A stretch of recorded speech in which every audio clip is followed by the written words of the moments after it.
핫쌤입니다. 오늘이 6월 4일입니다. 이 말은 2019년도 상반기 공채 이제 종착역에 다다랐다는 얘기죠. 이번 상반기에 원하는 결과를 내지 못했다면 NCS 학습법과 풀이법 바꿔보는 건 어떨까요? 내가 제시하는 것은 단어 또는 문장을 서로 연결하면 답이 눈에 보인다 이겁니다. 객관식 문제는 서로 연결하기입니다. 자, NCS는 암기가 아닙니다. 이해입니다. 이해를 요구합니다. 그렇다면 이해의 뜻은 무엇일까요? 뇌과학에서 정의하길 2개 이상의 정보가 연결되어 있는 상태라고 합니다.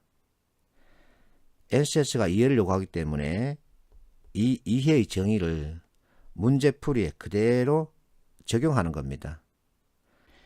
뇌과학 또는 언어심리학을 공부하자는 것이 아니라 NCS가 이해를 요구하기 때문에 이해의 정의를 문제풀이에 적용하자는 겁니다. 발문 또는 지문에 있는 키워드를 선택지와 연결해 보는 겁니다. 2개 이상의 정보를 서로 연결했을 때 내용이 일치하거나 일치하지 않거나 둘 중 하나겠죠. 그러면 그 2개 가운데 답이 있습니다. 이렇게 해보자는 겁니다. 왜? NCS는 암기가 아니기 때문에. 자, 연결에 대해서 한 번 더 설명해 볼게요. 지문에서 홍길동을 키워드로 정했습니다.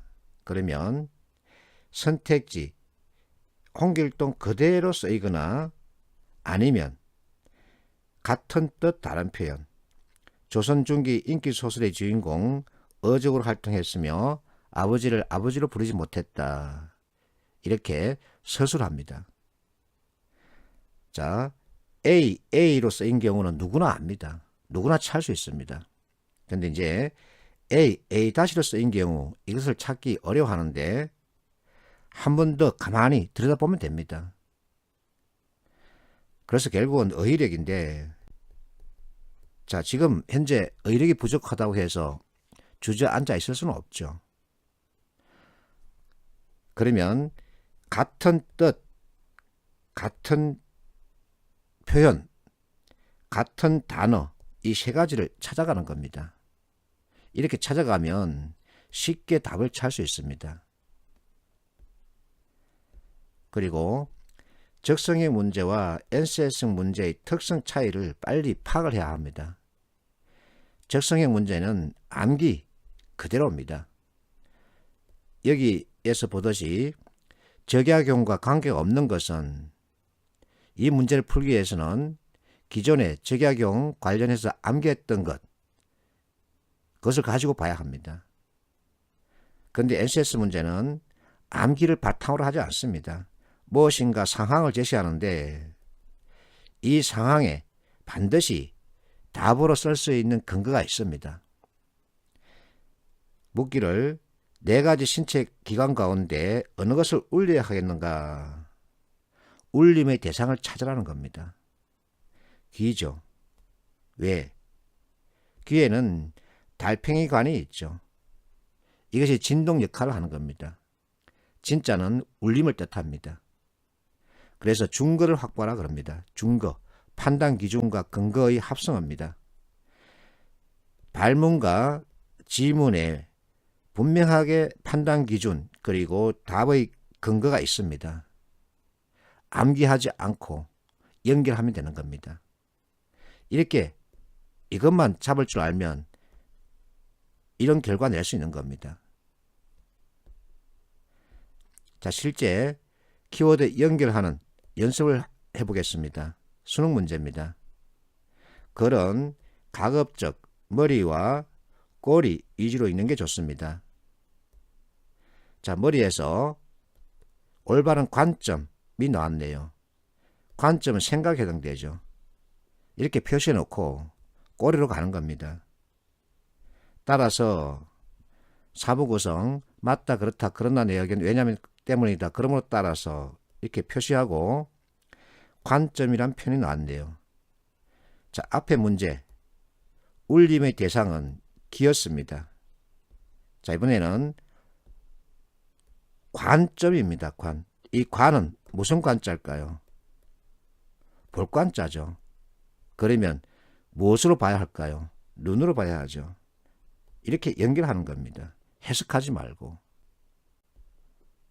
자, 역시 수능 문제입니다. 머리에서 뒤집다라는 표현이 있습니다. 그리고 꼬리에 가서 역시 담배꽁초를 뒤집어 놨죠. 거대하죠. 확대했죠. 뒤집다. 순우리말 한자로 옮기면 전복이죠. 이렇게 짚으면 해석이라는 게 필요 없죠. 키워드 연결에 대해서 다시 한번 정리해 보겠습니다. 지문에서 A를 키워드 잡았으면 선택지는 A 그대로 쓰입니다. 아니면 A 다시로 쓰입니다. 자, A 그대로 쓰이는 경우는 누구나 압니다. 근데 이제 A 다시로 쓰이는 경우 이것을 빨리 짚어야 하는데 이것을 누가 빨리 찾아내느냐. 그 게임입니다. 그래서 어휘력이 필요한 건 사실입니다. 그렇다고 해서 그 많은 사전에 들어가 있는 그 많은 것들을 다 암기하거나 그럴 필요는 없죠. 분명하게 우리가 일상생활에서 쓰던 표현이 있습니다. 그것을 서로 찾아서 연결하면 되는 겁니다. 그러면 이와 같은 단어 연결 방식에 의한 풀이법을 나 핫쌤만 제시하고 있느냐? 그렇지 않다는 겁니다. 마침 한국경제신문이 좋은 문제를 게재했습니다. 자, 문제 구성은 비판적 사고 그리고 마이클 포트의 파이퍼스 이와 같은 이론을 바탕으로 만든 경우입니다. 자, 우리에게는 이와 같은 이론이 꼭 필요하냐? 그렇지 않습니다. 문제를 출제하는 입장에서는 이와 같은 이론을 바탕에 깔고 문제를 구성해야 합니다. 그러나 문제를 푸는 우리 입장에서는 그거 필요 없습니다. 단어만 서로 연결해 보는 겁니다. 자, 1번 공급이죠. 자, 공급입니다. 연결해 놓고 2번 수요죠. 수요는 사람에 대한 얘기입니다. 3번은 가격입니다. 가격을 찾아갑니다. 4번 규제죠. 규제 찾아갑니다. 그러면 답은 3번이네요. 이렇게 하자는 겁니다. 이 내용 언제 해석하겠습니까? 자, 한국경제신문 해설을 보겠습니다. 근거에서 나타난 단어들이 그대로 사용되고 있다. 이 얘기죠. A 그대로. 내가 한 설명을 그대로 하고 있습니다. 해당 단어를 연결하자. 그러면 답은 보인다 이겁니다. 나만 이렇게 제시하는 것이 아니라 한국경제신문도 이렇게 말하고 있습니다. 16번 역시 대입 문제입니다. 2017년도 대입 수능 만점자가 안 나왔답니다. 그 이유는 이 문제가 너무 어려웠기 때문이랍니다. 그러나 사부고성을 알면은 너무 쉽습니다. 사부고성 맞다 그렇다 그러나 내 의견 왜냐면 때문이다 그러므로 따라서 자 왜냐면 때문이다 이 순우리말을 한자로 옮겼습니다. 그게 바로 이유입니다. 이 문제는 이 제시문의 순서대로 A, B, C, D 배열을 정하라는 겁니다. 왜냐하면 때문이다. 이게 이유라 그랬습니다. 자, 때문이란 표현이 있죠. 이유 찾으면 답은 4번. 실제 각각을 연결해 볼게요. 뒤에 태도란 표현이 있습니다. 자, 하지만 회피하는 경향이 있다. 이게 태도를 뜻하죠. 그러면 이것은 A 다시입니다. 때문이다 이유. 이것도 A 다시죠. 새로운 광고기법, 이것은 A죠. 설명했던 그 내용 그대로입니다. A 다시 연결법. 이것만 하면 되는 겁니다. 자, 2017년 이때는 카톡으로 공부를 했습니다. 보이스 콜 기능을 사용했는데 그 그 카톡 보이스콜 기능을 사용하다가 좀 힘들어서 특강을 했습니다. 보이스콜 특강에 참여했던 학생 중에 하나 있었는데 지역농협 최종 합격했습니다. 특강 때 이 친구를 내가 별도로 불렀습니다. 자, 내가 너한테 지금부터 가르치는 방식대로 한번 해봐라. 어느 게 쉬운지 보자. 자, 이와 같은 지문에서 꼬리를 보고 이것이 키워드라면 이 문장에 들어가 있는 표현을 찾아서 동그라미 치고 이제 어느 것이 가장 잘 연결되는지 판단해봐라. 당연히 4번이죠.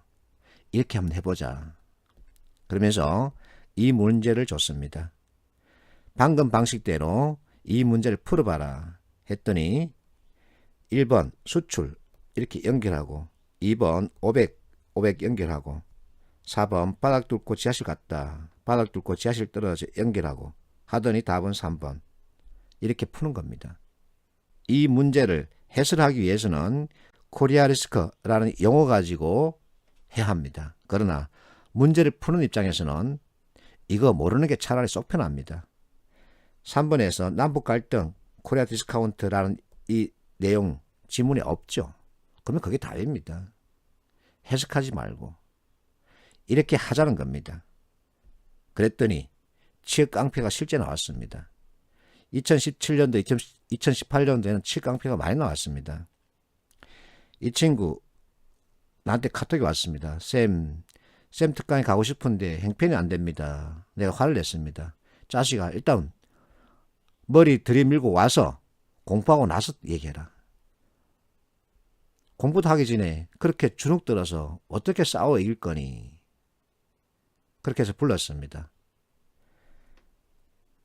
이 풀이 방식 그대로 설명해주고 지금부터 이렇게 풀자 했더니 이 친구 하는 말 혼자 중얼거렸습니다. 이렇게 푸는 거였구나.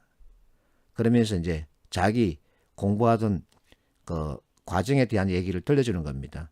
스터디하고 있는데 어느 한 놈이 글을 읽지 않고 동그라미 치면서 쭉쭉 선만 연결하더라. 그러더니 자기가 원하는 해석 같다는 겁니다. 내가 하는 말, 내가 너한테 지금 가르치는 게 그거 아니니? 이거 왜 읽고 해석하려고 그러니? 단어만 찾아서 연결해라. 그게 답이다. 이것만큼 좋은 근거는 없다. 이렇게 해서 이 친구는 동서발전, 서울에너지공사 최종 합격하고 인천항만공사 면접 기다리고 있는데 인천항만공사는 안 가겠다. 다른 지원자 피해줄 것 같아서 서울에너지공사 신설회사니까 여기 가겠다 하고 갔습니다. 치읓깡패죠. 그리고 여기서 여러분들이 욕심을 버려야 합니다. 오답노트 만들어서 왜 그게 답이고 왜 그게 답이 아닌지 이렇게 연구하는 것은 전공 공부하는 겁니다. 그거 할 필요 없습니다. NCS는 전공이 아닙니다. 그래서 왜 그게 답인지 확정했으면 그리고 왜 그게 답인지 알았으면 넘어가십시오. 그래서 자기와의 싸움이 필요합니다. 과감하게 넘어가야 합니다. 다음 문제로. 그러지 않으면 떨어집니다. 현실적인 목표, 이게 중요한 거죠. 100점 만점 필요 없습니다. 75점 받아서 면접 가나 100점 받아서 면접 가나 면접은 같은 거죠. 이 친구처럼 100점 만점을 받겠다는 욕심을 접어야 합니다. 우리에게 필요한 점수는 커트라인 넘어가면 되는 겁니다. 100점 만점 받았다고 해서 가문의 영광이 되는 것도 아니고 수석의 영예를 주는 것도 아닙니다. 자, 어쨌든 지필형 문제는 이론이 들어가 있습니다. 이론이 있어야만 문제를 구성할 수 있습니다. 그렇다고 여러분에게 그 방대한 이론, 깊이 있는 거 요구하거나 또는 강요하지 않습니다. 상식적으로 누구나 이해하는 개념 위주의 이론입니다. 그래서 내가 말하지요. 기초 개념만 익혀라. 그러면 문제 풀이율 높일 수 있고 정답률 높일 수 있지 않니? 그러면 네가 원하는 점수, 안전권에 드는 점수 만들 수 있는 거다. 그래서 이제 하반기를 앞두고 있으니까 지금까지 공부했던 방식, 문제풀이 방식 고수하지 말고 바꿔보길 권합니다. 그래야만이 하반기 때 기대라는 것을 할 수 있습니다. 화이팅 하십시오.